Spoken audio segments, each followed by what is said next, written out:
In this video, I'll show you how to build a booking app in BASE44.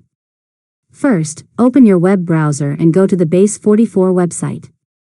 Sign into your account and create a new project. Next, open the Builder chat and describe the booking app you want to create. Explain the type of service, the users, and the features you need, such as appointments, availability, user accounts, and notifications. Now, enter your prompt and let BASE44 generate the first version of your app.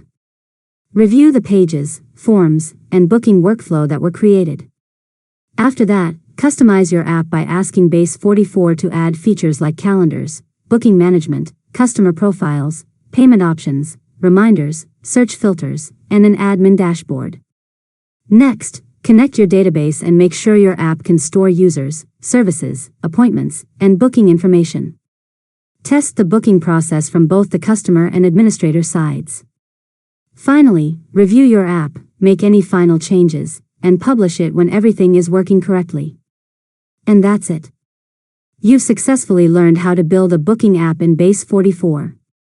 If you found this tutorial helpful, make sure to subscribe to Learn Mode Lab for more tutorials.